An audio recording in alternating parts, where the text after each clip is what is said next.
Dear students, ecology के paper में हमने अब तक major biomes of the world and soil types of the world, soil development, soil formation और soil profile के बारे में स्टडी किया है।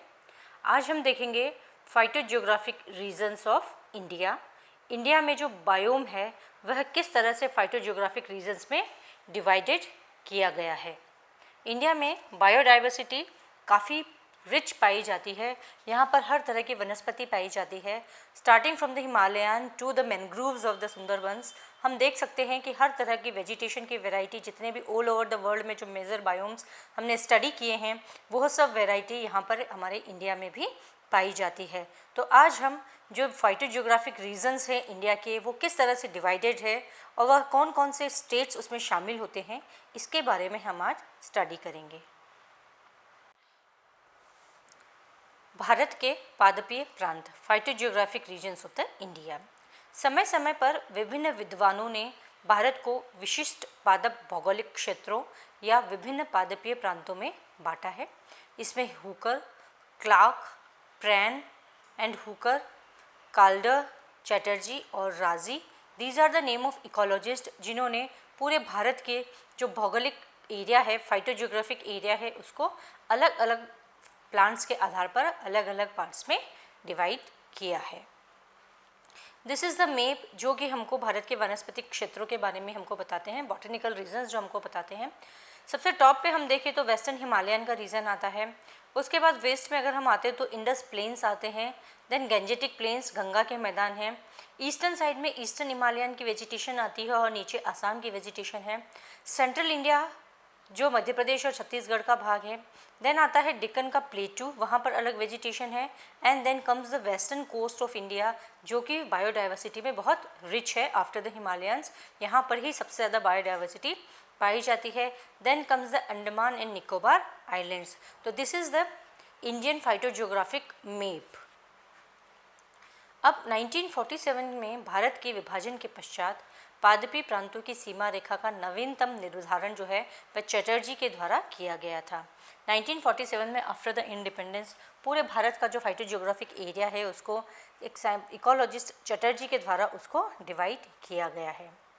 तो यह निम्न प्रकार से है। पहला है पश्चिम हिमालय, वेस्टर्न हिमालयास है। दूसरा है पूर्वी हिमालय, ईस्टर्न हिमालयास, जो हमने अभी मैप में देखा है उसी तरह से। थर्ड नंबर पे है सिंध का मैदान या जिसको इंडस प्लेन कहा जाता है। चौथे नंबर पे है गंगा का मैदान जो गंजेटिक प्लेन्स के नाम से जाना जाता है। पांचवा है मध्य भारत, सेंट्रल इंडिया का हिस्सा। सिक्स्थ है साउथ में अगर हम जाते हैं तो वहाँ पे डेक्कन प्लेटू आता है on the east side of India. Seventh में आता है western coast of Malabar, Malabar या पश्चिमी घाट आता है। एट में आता है असम और नाइन्थ में आता है bay islands of Andaman and Nicobar. Andaman और निकोबार के जो द्वीप समूह हैं वह इसमें शामिल होते हैं। तो these are the major 9 phytogeographic regions of the India as suggested by Chatterjee in 1962 after the Indian independence in 1947। सबसे पहले हम पश्चिमी हिमालय को स्टडी करेंगे। यह हमारे देश की उत्तरी सीमाओं का निर्धारण करता है। हिमालय नॉर्थ में है और वह नॉर्थ की जो बाउंड्री है उसको बनाता है। यह सबसे ऊंची पर्वत श्रृंखलाओं में से एक है। यह पर्वतीय क्षेत्र विश्व का एक महत्वपूर्ण फाइटोजियोग्राफिक रीजन है जिसकी ऊंचाई पर उसकी जलवायु और वनस्पति विशुद्ध उष्णकटिबंधीय से लेकर विशुद्ध अल्पाइन तक भी है। मतलब केवल हिमालय पर हम टुंड्रा, टेगा और उष्णकटिबंधीय वन, 3 तरह की वेजिटेशन हम वहाँ पर देख सकते हैं। भौगोलिक दृष्टि से इसको पुनः 3 भागों में विभाजित किया गया है, पश्चिमी क्षेत्र, मध्य क्षेत्र और पूर्वी क्षेत्र। कश्मीर से कुमायूं, कुमायूं मतलब उत्तराखंड का जो एरिया है इसका तापमान बहुत कम रहता है। यहाँ पर हिमपात होता है विंटर सीजन में और 5000 मीटर की ऊंचाई पर यहाँ पर क्षेत्र में बर्फ जमी हुई रहती है। प्रति औसत वर्षा यहाँ पर 100 से 200 सेंटीमीटर तक होती है और यह जैसे जैसे हम पश्चिम की तरफ जाते हैं यहाँ से और इसकी कम होती जाती है रेंज। ऊंचाई के अनुसार इसमें 3 प्रकार के वानस्पतिक अनुक्षेत्र पाए जाते हैं। हाइट के हिसाब से जो फॉरेस्ट एरिया है वह 3 तरह का पाया जाता है। इसमें सबसे पहले हम उप पर्वतीय क्षेत्र सब माउंटेन जोन देखते हैं। इस अनुक्षेत्र की समुद्र तट से ऊंचाई लगभग 1500 मीटर है, जिसमें हिमालय की तराई का इलाका और शिवालिक पर्वत श्रेणियां भी सम्मिलित है। उपोष्ण वनों के इस क्षेत्र में पाई जाने वाली प्रमुख जो पादप प्रजातियां हैं, सोरिया रोबस्टा, सैमल, butea monosperma, terminalia arjuna, cedrela toona, anogeissus pendula, हल्दू, डेंड्रोकैलमस, शीशम, करोंदा इत्यादि। यहाँ पर अगर हम अधिक ऊंचाई पर जाते हैं तो पाइनस, चीड़ और स्प्रूस के पेड़ भी हमको नज़र आते हैं। इसी का दूसरा भाग है सब माउंटेन जोन उप पर्वतीय क्षेत्र। यह समुद्र से 1500 मीटर की ऊंचाई पर आता है। इसमें जो प्रमुख वनस्पति पाई जाती है, shorea robusta, salvia malabarica, butea monosperma, cedrela toona, anogeissus pendula इत्यादि जो है यहाँ की वनस्पति है। फिर आता है टेम्परेट जोन। यह 1500 से 3000 मीटर की ऊंचाई पर है, जहाँ पर थोड़ा हिली टेम्परेट फॉरेस्ट हम इसको कहते हैं। यहाँ की वनस्पति जनरली टुंड्रा प्रदेशों, टैगा प्रदेशों में जो पाई जाती है वह पाई जाती है। जो कॉनिफरस प्लांट्स पाए जाते हैं वह होते हैं यहाँ पे अल्पाइन जोन से। उसमें pinus, cedrus, quercus, acer, album, populus alba इत्यादि जो है वनस्पति पाई जाती है। इसके अलावा टैक्सस, एबीज, क्योरकस, फ्रैक्सिनस, पाइसिया इत्यादि इसमें पाई जाती है। तो यह आता है सब टेम्परेट जोन। थर्ड पार्ट जो है वह वेस्ट हिमालय का आता है एल्पाइन जोन। यह 3500 मीटर के ऊपर का जो एरिया है वह इसमें शामिल होता है। यहाँ पर बड़े वृक्ष तो नहीं होते हैं, परंतु छोटी श्रब्स और झाड़ियाँ इत्यादि पाई जाती है। हिमरेखा के समीप आने पर केवल हर्ब्स ही पाए जाते हैं यहाँ पर।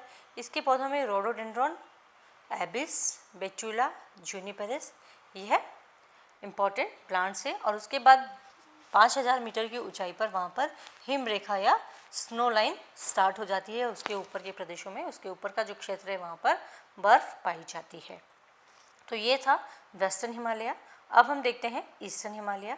ईस्टर्न हिमालय नेपाल से पूर्व में, अगर हम नेपाल से हम ईस्ट में अगर बता दें तो सिक्किम, भूटान और नॉर्थ ईस्ट का जो इंडिया का पार्ट है वह यहाँ पर पाया जाता है।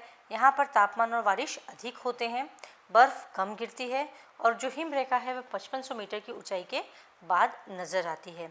इसको भी पुनः 3 क्षेत्रों में बांटा गया है। सबसे पहले उष्ण क्षेत्र जो कि लगभग ज़मीन से 1800 मीटर की ऊंचाई पर पाई जाती है, जहाँ पर सब ट्रॉपिकल एवरग्रीन फॉरेस्ट पाए जाते हैं और वेट डेसिडुअस फॉरेस्ट पाए जाते हैं।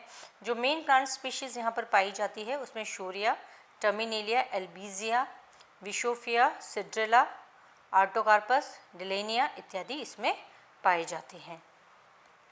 दूसरा क्षेत्र है इसमें शीतोष्ण अनुक्षेत्र या टेम्परेट जोन।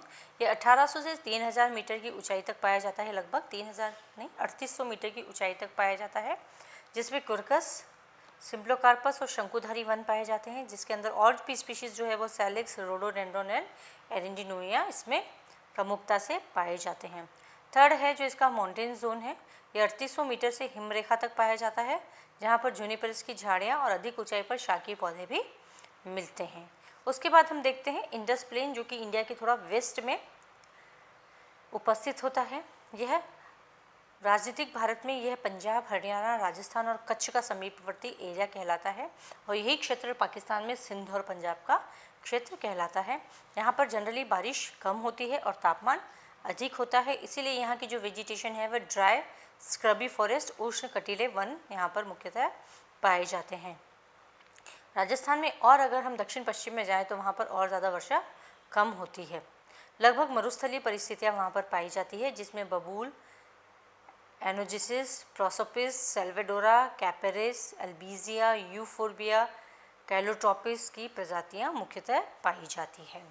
चौथे नंबर पर हम देखते हैं गंगा का मैदान या गैंजेटिक प्लेन्स, जिसके अंदर जो स्टेट्स इंक्लूड होते हैं वह है उत्तर प्रदेश, बंगाल, बिहार, उड़ीसा इत्यादि इसमें आते हैं, जहाँ पर सामान्य वर्षा और एलुवियल सॉइल पाई जाती है। यह बहुत ही इम्पॉर्टेंट लैंड है। This is the agricultural bowl of the India. यहाँ पर सबसे अच्छी और उन्नत कृषि की जाती है। यहाँ पर जो मुख्य वनस्पति है वह उष्ण, नम्र या शुष्क पर्णपाती तरह की होती है। इसके आगे अगर हम जाते हैं तो गंगा ब्रह्मपुत्र का एक डेल्टा वाला एरिया आता है, जहाँ पर मैनग्रोव्स पाए जाते हैं, दलदली पौधे पाए जाते हैं, जिसमें जो सबसे इम्पॉर्टेंट है वह है सुंदरबन का डेल्टा, जिसके अंदर जो प्लांट्स होते हैं उसके अंदर न्यूमेटोफोर्स पाए जाते हैं मुख्यतः। इस जो प्लांट स्पीशीज़ है वह है राइजोफोरा, एकेंथस, एविसीनिया, सोनेरिशिया एटेला इत्यादि कुछ दलदली पादप पाए जाते हैं जो कि हेलोफाइट्स भी, इसके अलावा कुछ हेलोफाइट्स भी यहाँ पर पाए जाते हैं। अगर हम मैदानी इलाकों की बात करें तो यहाँ डलबर्जिया, एकेशिया शूरिया, टैमेरिक्स इत्यादि के वृक्ष पाए जाते हैं। दक्षिण पश्चिम उत्तर प्रदेश में कैपेरिस, एकेशिया, सैकेरम इत्यादि पाए जाते हैं।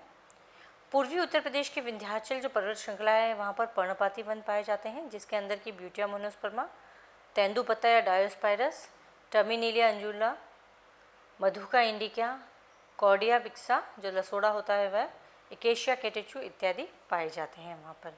झाड़ीदार पौधों को अगर हम बात करें तो उसमें जिजिपस, करोंदा, झांझनी इत्यादि प्रमुख है। और हर्ब्स की बात करें तो उसमें पेरिस्ट्रोफी और हुलहुल या क्लियोम की स्पीशीज़ पाई जाती है। तो this is about the Gangetic plains. अब हम मध्य भारत की बात करते हैं, जिसके अंदर मध्य प्रदेश, उड़ीसा के कुछ भाग और गुजरात का कुछ हिस्सा आता है। वर्षा की अधिकता यहाँ पर होती है। सामान्यतः तापमान ठीक रहता है, जिसमें टीक और सागवान के वृक्ष पर्णपाती पाए जाते हैं जो कि वर्ष में एक बार अपनी पत्तियाँ गिरा देते हैं।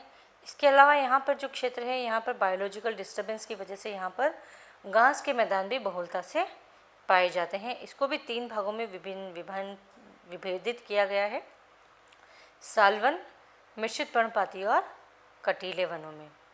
Then comes the west coast of India. Western coast जो है पश्चिमी घाट है वह, जिसको मलाबार घाट भी कहा जाता है, यह पश्चिम तट या गुजरात से लेकर दक्षिण में कन्याकुमारी तक पाया जाता है। पहाड़ी श्रृंखलाएं भी इसके अंदर उपस्थित होती है। यहाँ पर ट्रॉपिकल एवरग्रीन फॉरेस्ट पाए जाते हैं जो धीरे धीरे प्रायद्वीप के पूर्वी भाग की तरफ आते आते अर्ध सदाबहार और उपोष्ण या शीतोष्ण सदाबहार में परिवर्तित हो जाते हैं। तो यहाँ पर वेजिटेशन बहुत रिच पाई जाती है, बहुत रिच बायोडाइवर्सिटिकल एरिया है आफ्टर द हिमालयंस। यहाँ पर इसको मुख्यतः 4 भागों में बांटा गया है। पहला है ट्रॉपिकल एवरग्रीन फॉरेस्ट जो कि ढलान पर मिलते हैं। यहाँ पर बहुत ऊंचे ऊंचे पेड़ होते हैं जो कि 200 फीट की ऊंचाई तक जाते हैं। जो मेन स्पीशीज़ है स्ट्रैकुला है, डलबर्जिया है और डिप्टेरोकार्पस यहाँ पर पाए जाते हैं। देन आता है मिक्स्ड डेसिडियस फॉरेस्ट जो कि 5000 फुट की ऊंचाई तक मिलते हैं। इसमें प्रमुख species lagerstroemia, tectona grandis, adina, pterocarpus, terminalia इत्यादि पाए जाते हैं। यह ज़्यादा सघन नहीं बनते हैं और वृक्ष भी ज़्यादा ऊंचे यहाँ पर नहीं होते हैं। देन कम्स टेम्परेट फॉरेस्ट जो कि 5000 फुट की ऊंचाई पर मिलते हैं। नीलगिरी में यहाँ पर सदाबहार वन शॉल के नाम से प्रसिद्ध है, जिसमें माइकेलिया, कॉर्डिया, गार्डेनिया और साइजीजियम के पेड़ यहाँ पर बहुतायत से पाए जाते हैं। तो पश्चिमी घाट को पुनः यहाँ पर 3 भागों में विभाजित किया गया है वन क्षेत्रों को।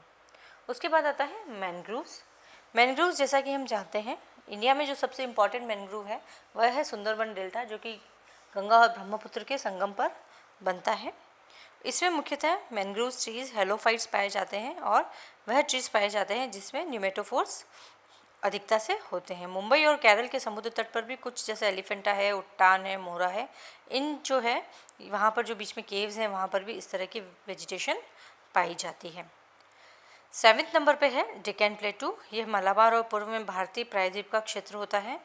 इसमें टेक्टोना ग्रैंडिस की तरह के उष्ण और शुष्क पर्णपाती वन पाए जाते हैं। इसके अलावा यहाँ पे हार्डविकिया, टेरोकार्पस, गैरुगा, बुचनानिया, चिरोंजी और डायोस्पोरस के पेड़ भी पाए जाते हैं। आसाम यह बिल्कुल अलग भाग है। नॉर्थ ईस्ट में क्या है, पहाड़ों के बाद जो एरिया नीचे का एरिया आता है वह असम का वेजिटेशन एरिया कहा जाता है। यह भी वनस्पतिक समुदाय वर्षा बहुल वन होते हैं। यहाँ पर सदाबहार पर्णपाती वन पाए जाते हैं। कुछ स्थानों पर पाइनस के पेड़ भी पाए जाते हैं। जनरली बांस या डेंड्रोकेलेमस के घने जंगल यहाँ पर देखने को मिलते हैं। यहाँ पर जो अलग वैरायटी पाई जाती है वो है फर्न्स एंड ऑर्किड्स। यहाँ पर बहुलता से फर्न्स और ऑर्किड्स दिखाई देते हैं। खासी, गारो और जंतिया जो पहाड़ियाँ यहाँ पर मुख्यतः पाई जाती है, वहाँ पर नरभक्षी पादप नेपेंथिस भी पाया जाता है जो कि पीचर प्लांट और नरभक्षी पादप भी पाए जाते हैं। तो असम की वेजिटेशन थोड़ी सी पूरे ऑल ओवर द इंडिया की वेजिटेशन से डिफरेंट होती है, जहाँ पर ऑर्किड्स अधिकतर पाए जाते हैं। बहुत ही वैरायटी ऑफ फर्न्स यहाँ पर पाए जाते हैं। इसके अलावा यहाँ कीटभक्षी पादप भी, पीचर प्लांट्स और कीटभक्षी पादप इंसेक्टिवोरस प्लांट्स भी यहाँ पर पाए जाते हैं। नेक्स्ट अगर हम देखें तो this is islands of Andaman and Nicobar, Andaman और निकोबार आइलैंड्स। यहाँ पर जो है वनस्पति म्यांमार और मलेशिया से मिलती जुलती है। यहाँ पर तटीय वन या बीच फॉरेस्ट पाए जाते हैं, सदाबहार वन पाए जाते हैं, पर्णपाती वन पाए जाते हैं और कुछ एरिया में मैनग्रोव्स फॉरेस्ट भी पाए जाते हैं। यहाँ पर जो मेन मैनग्रोव्स हैं वह उसके अंदर भीतर लंबे सदाबहार वन फैले हुए होते हैं। यहाँ पर कुछ आइसोलेटेड ड्राई आइलैंड्स के छोटे छोटे खंड भी मिलते हैं। मैनग्रोव्स में अगर हम देखें तो राइजोफोरा, ब्रूगिएरा, कोरालिया वृक्ष ज़्यादा पाए जाते हैं और दूसरे जो सघन वन है उसमें लेजिस्ट्रोमिया, टर्मिनेलिया, डेरिस, डिप्टेरोकार्पस, बेरिंगटोनिया और बैम्बूसा, यह यहाँ की प्रमुख वनस्पति है। So dear students, India की vegetation it is rich in very biodiversical, it is a rich biodiversical area जहाँ पर पूरे विश्व की वनस्पति का कुछ न कुछ फॉर्म यहाँ पर पाया जाता है। तो इस आधार पर चटर्जी ने 1962 में पूरे वेजिटेशन को 9 भागों में विभाजित किया था, जिसके अंदर पश्चिमी हिमालय, पूर्वी हिमालय, सिंध के मैदान, गंगा के मैदान, central India, Deccan प्लेटू, Malabar hills, mangroves और आसाम, और इसके बाद है आइलैंड्स है अंडमान और निकोबार के, वहाँ की वेजिटेशन के आधार पर इसको इतने जियोग्राफिक फाइटो जियोग्राफिक एरिया में बांटा गया है। Thank you dear students, I hope you understand the topics. Next में हम वेजिटेशन ऑफ इंडिया के बारे में स्टडी करेंगे। Thank you.